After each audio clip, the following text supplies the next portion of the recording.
अनेकांत education सोसायटीचे तुळजाराम चतुर्चंद महाविद्यालय बारामती इयत्ता 12वी कला विषय राज्यशास्त्र. मी प्राध्यापक पठाण FA. विद्यार्थी मित्रांनो सर्वांना गुड मॉर्निंग. आपण प्रकरण तिसरी 1991 नंतरच्या महत्त्वाच्या संकल्पना आणि समस्या पाहत आहोत. यामध्ये आपण मानवतावादी प्रश्न पाहणार आहोत, म्हणजे ही संकल्पना आपण पाहणार आहोत. तर आधीच्या तासाला आपण 2 प्रकरणांचा जो अभ्यास केलेला आहे, या 2 प्रकरणांच्या माध्यमातून आपण 1991 नंतर जगामध्ये जो काही बदल झाला, या बदलांचा आपण वेगवेगळ्या मुद्द्यांच्या माध्यमातून अभ्यास केलेला आहे. त्याचप्रमाणे जागतिकीकरणाच्या प्रक्रियेमध्ये ज्या काही अनेक नव्या संकल्पना अस्तित्वात आल्या, त्या संकल्पनांचा आपण अभ्यास केला. मग यामध्ये आपल्याला सांगता येईल सहभागी राज्य असेल, त्याचप्रमाणे महत्त्वाचा विषय आणि तो विषय म्हणजे मानवी हक्कांबाबत एक जगामध्येच निर्माण झालेली जागरूकता असेल, किंवा बिगर राजकीय अभिकर्त्यांचे वाढलेले महत्त्व असेल, इत्यादी गोष्टी आपल्याला यामध्ये विशेष करून म्हणजे यांचा आपल्याला उल्लेख करता येणार आहे, की ज्या गोष्टी आपण पहिल्या 2 टॉपिकच्या माध्यमातून पाहिलेल्या आहे. आणि काळानुसार वेळेनुसार जगाच्या संरचनेमध्ये बदल होत जातो, किंवा वेगवेगळ्या देशांमध्ये जी काही विचारधारा आहे, या विचारधारेमध्ये सुद्धा बदल होत जातो, हे आपण अभ्यासलेले आहे. मग प्रकरण नंबर 3 पाहत असताना मानवतावादी प्रश्न ही संकल्पना पाहत असताना आपण आज एक वेगळी संकल्पना अभ्यासणार आहोत, की जी संकल्पना खऱ्या अर्थाने पर्यावरण आणि मानव या दोघांसाठी सुद्धा महत्त्वाची आहे, असं आपल्याला या ठिकाणी म्हणता येणार आहे. मग हे प्रकरण पाहत असताना आपण पर्यावरण असेल, गरिबी आणि विकास योजनांचे वेगवेगळे दृष्टिकोन असतील, किंवा लिंगभाव विषयक दृष्टिकोन, हे महत्त्वाचे मानवतावादी प्रश्न असणार आहेत. आणि आपण या प्रकरणाच्या माध्यमातून या वेगवेगळ्या प्रश्नांचा विचार करणार आहोत. आणि नुसता विचारच करणार नाही, मग पर्यावरण असेल किंवा मानव असेल, वास्तविक पाहता पर्यावरण हा मानवासाठी महत्त्वाचा भाग आहे. आणि मानवाला जर व्यवस्थित राहायचं असेल तर पर्यावरण व्यवस्थित असणं महत्त्वाचं आहे. आणि म्हणूनच आपण या 3ऱ्या प्रकरणाच्या माध्यमातून मानवतावादी प्रश्न ही संकल्पना पाहत असताना आपण पर्यावरण, विशेष करून पर्यावरण आणि मानव या दोघांचा आपण विस्ताराने अभ्यास करणार आहोत. आणि यांच्यासमोर जे जे काही प्रश्न निर्माण झाले, मग ते प्रश्न मग पर्यावरण असेल किंवा मानव असेल, तर संयुक्त राष्ट्र संघटनेने हे प्रश्न सोडवण्यासाठी कशा पद्धतीने पुढाकार घेतला, याचा पण आपण अभ्यास करणार आहोत. आणि त्याच पद्धतीने आपण आपल्या देशाचा विचार करत असताना, म्हणजेच भारत सरकारचा विचार करत असताना, हे जे काही प्रश्न आहेत, हे प्रश्न भारत सरकारने कशा पद्धतीने हाताळले किंवा कशा पद्धतीने सोडवले, हे सुद्धा त्या ठिकाणी आपण पाहणार आहोत. तर आपण आधीच्या तासाला झालेलंच आहे, परंतु त्याचा थोडक्यामध्ये आपण काही भाग घेणार आहोत. तर पर्यावरण म्हणजे आपल्याला माहिती आहे की आपल्या अवतीभोवती असणारे वातावरण म्हणजे पर्यावरण असं आपल्याला म्हणता येणार आहे. आणि पर्यावरणाचे सुद्धा 2 भाग पडतात, एक म्हणजे नैसर्गिक पर्यावरण आणि दुसरा म्हणजे मानवनिर्मित पर्यावरण. तर आपल्याला असं सांगता येईल की नैसर्गिकरित्या आढळणाऱ्या सर्व सजीव आणि निर्जीव गोष्टी मिळून जे पर्यावरण बनते, जे पर्यावरण निर्माण होते, त्याला आपल्याला नैसर्गिक पर्यावरण असे म्हणता येईल. मग या पर्यावरणामध्ये माती असेल, हवा असेल, पाणी असेल, खडक असेल, हवामान असेल, अशा वेगवेगळ्या घटकांचा त्या ठिकाणी समावेश होतो. मग मानवनिर्मित पर्यावरणाचा ज्यावेळेला आपण विचार करतो, मग मानवनिर्मित पर्यावरण हा भाग वेगळा आहे का? तर नक्कीच आपल्याला याच्यामध्ये काही गोष्टी या महत्त्वाच्या वाटतात. म्हणजेच मानवनिर्मित पर्यावरण हा सुद्धा पर्यावरणाचाच भाग समजला जातो. म्हणजेच आपल्याला सांगता येणार आहे असे प्रदेश की ज्यांचे परिवर्तन मानवाने शहरी भागांमध्ये किंवा शेतीसाठी केलेले आहे, याला आपल्याला मानवनिर्मित पर्यावरण असे म्हणता येणार आहे. म्हणजेच नैसर्गिक पर्यावरणाचे रूपांतर मानवाने मानवी पर्यावरणामध्ये त्या ठिकाणी केलेले आहे.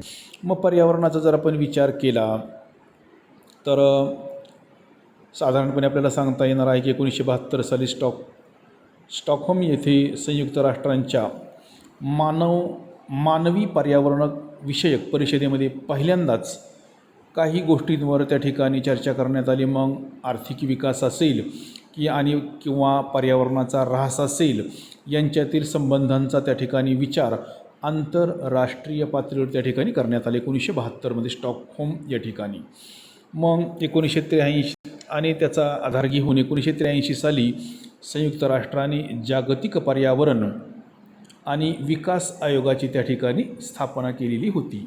मग त्याच्यानंतर आपल्याला सांगता येणार आहे 1992 रिओ दे जेनेरिओ अर्थ समिट किंवा त्यालाच आपल्याला रिओ समिट किंवा त्यालाच आपल्याला रिओ कॉन्फरन्स किंवा अर्थ समिट अशी या परिषदेची त्या ठिकाणी आपल्याला विविध नावे घेता येणार आहेत की 1992 ती घेण्यात आलेली होती, की जिचा उल्लेख आत्ताच आपण केलेला आहे की ज्याला रिओ समिट असं म्हटलेलं आहे.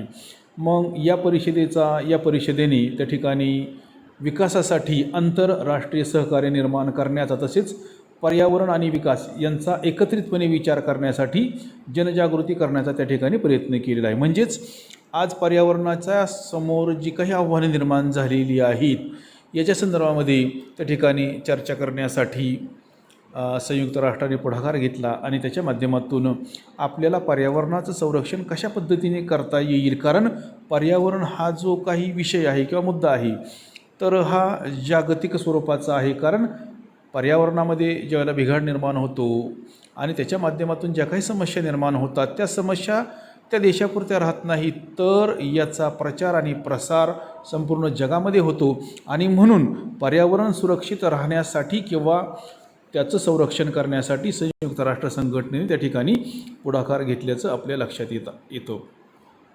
आणि आज जर आपण पाहिलं तर या ठिकाणी बोलत असताना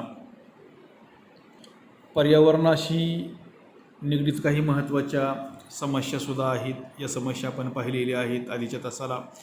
मग याच्यामध्ये आपल्याला सांगता येईल की हवामान बदल असेल, प्रदूषण असेल, जंगलतोड असेल, पाण्याची कमतरता असेल किंवा जैवविविधतेचा असणारा ऱ्हास असेल, तर या सगळ्या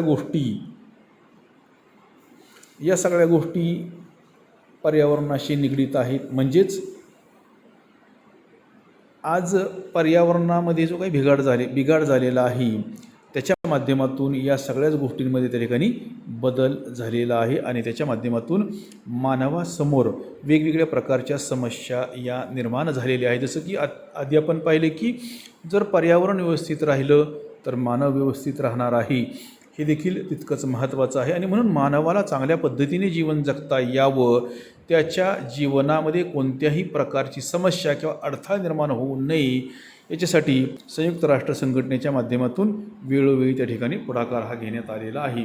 मग याच्यानंतर बघा गरिबी आणि विकास असेल, तर गरिबी आणि विकास याचा विचार करत असताना आपण या ठिकाणी नेमकी गरिबी म्हणजे काय, गरिबीची व्याख्या आपल्याला काय सांगता येणार आहे, किंवा गरिबीचा आणि विकासाचा, गरिबी आणि विकास यांचा परस्पर संबंध आहे का, किंवा गरिबी आणि विकास यांच्यातील जर संबंध आपल्याला पाहावायचे असतील, समजून घ्यायचे असतील, तर त्या ठिकाणी आपल्याला म्हणजेच गरिबी आणि विकासाच्या संदर्भामध्ये आपल्याला वेगवेगळ्या दृष्टिकोनांची त्या ठिकाणी मदत घ्यावी लागणार आहे. मग गरिबीचा जर आपण विचार केला तर जसं की भारताला 15 ऑगस्ट 1947 रोजी स्वातंत्र्याचा दर्जा प्राप्त झाला, परंतु 15 ऑगस्ट 1947 रोजी जरी भारत देश स्वतंत्र झाला असला तरी स्वतंत्र भारतासमोर अनेक प्रकारच्या समस्या होत्या. स्वतंत्र भारतासमोर अनेक प्रकारच्या समस्या होत्या. मग आर्थिक असतील, राजकीय असतील, शैक्षणिक असतील, सामाजिक असतील, सांस्कृतिक असतील. मग गरिबीचा विचार करत असताना आज देखील आपण असं म्हणतो की भारत विकसनशील देश आहे. भारत विकसनशील देश आहे. मग या ठिकाणी गरिबीचा अर्थ पाहत असताना किंवा गरिबी म्हणजे काय हे पाहत असताना आपल्याला गरिबी समजून घेण्यासाठी, गरिबीचा आढावा घेण्यासाठी किंवा गरिबी म्हणजे नेमकं काय हे पाहण्यासाठी पारंपरिक जो काही दृष्टिकोन आहे, या पारंपरिक दृष्टिकोनामध्ये मग अन्न असेल, वस्त्र असेल, निवारा असेल, पाणी असेल, स्वच्छता असेल इत्यादींच्या अभावावर त्या ठिकाणी भर दिला जातो. आपण भारतीय राज्यघटनेचा जर आढावा घेतला तर भारताच्या राज्यघटनेमध्ये सुद्धा सामाजिक न्यायावर त्या ठिकाणी भर दिलेला आहे. व्यक्तीला जीवन जगत असताना अनेक प्रकारचे हक्क दिले जातात, अनेक प्रकारची स्वातंत्र्य बहाल केली जातात.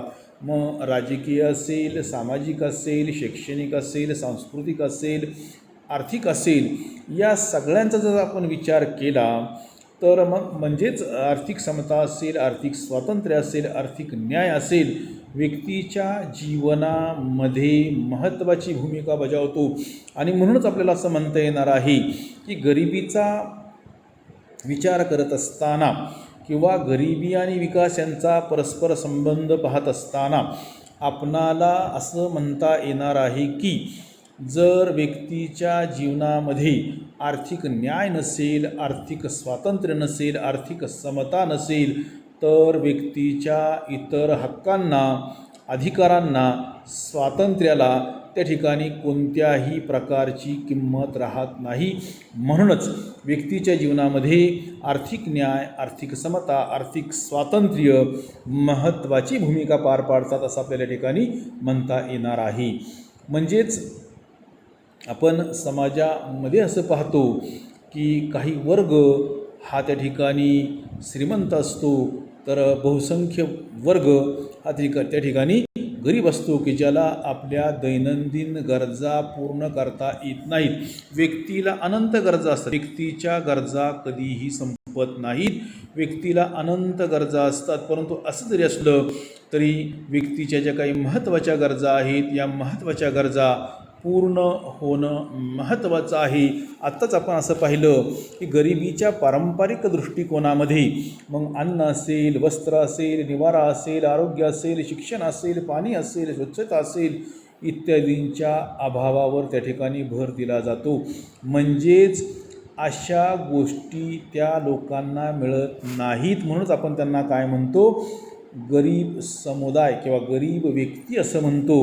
म्हणजेच पारंपरिक दृष्टिकोनामध्ये या मानवाच्या ज्या काही मूलभूत गरजा आहेत, मानवाच्या ज्या काही प्राथमिक गरजा आहेत की ज्या गरजा पूर्ण होणं महत्त्वाचं आहे, त्याच्याशिवाय व्यक्तीला जीवन जगता येत नाही. आणि या गोष्टींवरच त्या व्यक्तीचं जीवन हे अवलंबून असतं असं जरी आपण म्हटलं तरी ते चुकीचं होणार नाही. म्हणूनच व्यक्तीच्या प्राथमिक गरजा पूर्ण होणं महत्त्वाचं आहे. मग याच्यामध्ये आपल्याला सांगता येईल अन्न, वस्त्र, निवारा, आरोग्य आणि शिक्षण किंवा पाणी असेल, स्वच्छता असेल, या गोष्टी त्या ठिकाणी त्याला मिळणं महत्त्वाचं आहे. आणि गरिबीच्या पारंपरिक दृष्टिकोनाचा विचार करत असताना या इत्यादींचाच म्हणजे अन्न, वस्त्र, निवारा, पाणी, स्वच्छता किंवा आरोग्य, शिक्षण इत्यादींच्या अभावावर त्या ठिकाणी भर दिलेला आहे. म्हणजेच या गोष्टी त्यांना मिळत नाही अशा ठिकाणी आपल्याला सांगता येणार आहे. मग गरिबीचा अर्थ शोधत असताना किंवा गरिबीची व्याख्या सांगत असताना आपल्याला असं या ठिकाणी म्हणता येणार आहे की गरिबी म्हणजे, व्यवस्थित ऐका विद्यार्थी मित्रांनो, गरिबी म्हणजे एखाद्या व्यक्तीची, एखाद्या कुटुंबाची किंवा समाजाची अशी परिस्थिती की ज्या ठिकाणी लोकांना स्वतःच्या मूलभूत गरजा भागवणं शक्य नसते किंवा कठीण असते. म्हणजेच गरिबीचा अर्थ शोधत असताना किंवा गरिबीची व्याख्या सांगत असताना पारंपरिक दृष्टिकोनाने ज्या गोष्टींवर त्या ठिकाणी भर दिलेला आहे किंवा ज्याच्या माध्यमातून गरिबीची व्याख्या सांगितलेली आहे तीच या ठिकाणी नमूद करण्यात आलेली आहे. म्हणजेच एखाद्या व्यक्तीची, एखाद्या कुटुंबाची, एखाद्या समाजाची अशा प्रकारची परिस्थिती की ज्या ठिकाणी च्या लोकांना स्वतःच्या मूलभूत गरजा भागवता येत नाहीत, मूलभूत गरजा भागवणे कठीण जाते, त्याला आपल्याला गरीब असं म्हणता येणार आहे. म्हणजेच गरिबी असेल, दारिद्र्य असेल, बेरोजगारी असेल, ज्या काही गोष्टी आहेत, तर या गोष्टी आपल्याला ज्या काही समाजामध्ये पाहावयास मिळतात आणि त्याच्या माध्यमातून समाजाचं वर्गीकरण होताना दिसतं. म्हणजेच एखादा समूह, एखादी व्यक्ती गरीब वर्गामध्ये मोडते तर असंख्य व्यक्ती या त्या ठिकाणी गरीब वर्गामध्ये मोडताना आपल्याला दिसतात.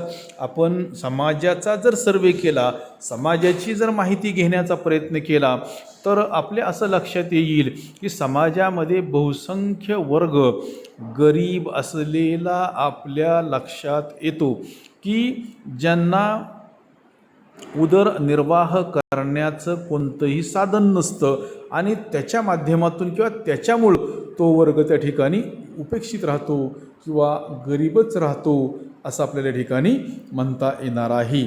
आणि ही जी काही संकल्पना आहे, आत्ता जी आपण गरिबीची संकल्पना पाहिली, ही संकल्पना व्यक्तीच्या उत्पन्नावर लक्ष केंद्रित करते आणि विशेष म्हणजे मानवाला उदरनिर्वाह करण्यासाठी त्याला नोकरी मिळणं, त्याला व्यवसाय करता येणं महत्त्वाचं आहे.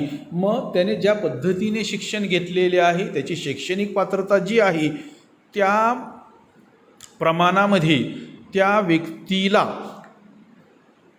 उदरनिर्वाह करण्याचं किंवा उपजीविकेचं साधन प्राप्त होणं महत्त्वाचं आहे. आणि गरिबीची ही व्याख्या जी आहे, ही जी संकल्पना आहे, ही संकल्पना व्यक्तीच्या उत्पन्नावर लक्ष केंद्रित करते. आपल्याला माहिती आहे की व्यक्तीची ज्या पद्धतीने शैक्षणिक पात्रता असणार आहे त्या पद्धतीने त्याला नोकरी मिळणार आहे, त्याला रोजगार मिळणार आहे किंवा त्याला व्यवसाय हा देखील करता येणार आहे. आपण समाजाचा एक घटक म्हणून समाजाचा जर सर्वे केला, समाज म्हणजे काय, तर आपण ज्या ठिकाणी राहतो तो आपल्या आजूबाजूचा असणारा परिसर म्हणजे समाज होय. आपण ज्या ठिकाणी राहतो त्या ठिकाणी आपल्या आजूबाजूला असणारा परिसर आणि त्या परिसरामध्ये सहभागी असणारे लोक यांना आपल्याला समाज म्हणता येणार आहे. मग या समाजाचा जर आपण सर्वे केला तर समाजाचा सर्वे करत असताना आपल्या असं लक्षात येईल की एखाद्या व्यक्तीला महिन्याकाठी 5,000 रुपये वेतन मिळते. एखादी दुसरी व्यक्ती असेल 10,000 असेल त्या व्यक्तीला, काही व्यक्ती असतील त्यांना 50,000 रुपये मासिक वेतन त्या ठिकाणी मिळतं. याच्या पलीकडे जाऊन जर आपण आणखी विचार केला तर काही व्यक्तींना महिन्याला त्यांना पगाराच्या स्वरूपामध्ये, वेतनाच्या स्वरूपामध्ये जे पैसे मिळतात ते साधारणपणे एखाद्या व्यक्तीला 1,00,000 रुपये असेल किंवा त्याच्या पुढं जाऊन सुद्धा काही व्यक्तींना त्या ठिकाणी रोजगार उपलब्ध होऊ शकतो. म्हणजेच आपण जी काही म्हणजे आपली जी काही शैक्षणिक पात्रता आहे, आपण ज्या पद्धतीने शिक्षण घेतलेले आहे या आपल्या शिक्षणावर आपलं त्या ठिकाणी उत्पन्न, आपला रोजगार त्या ठिकाणी अवलंबून असतो आणि त्यातूनच समाजामध्ये अशा प्रकारचा घटक किंवा व्यक्ती त्या ठिकाणी निर्माण होताना दिसते की जी एखादी व्यक्ती श्रीमंत असणार आहे, एखादी व्यक्ती गरीब असणार आहे. तर हा जो काही बदल आहे तर हा बदल व्यक्तीच्या त्या ठिकाणी उत्पन्नाच्या माध्यमातून निर्माण होतो. म्हणजेच ही संकल्पना जी आहे गरिबीची, ही व्यक्तीच्या उत्पन्नावर म्हणजे त्याला महिन्याकाठी जो काही पगार मिळतो या पगारावर किंवा वेतनावर त्या ठिकाणी अवलंबून आहे असं आपल्याला ठिकाणी म्हणता येणार आहे.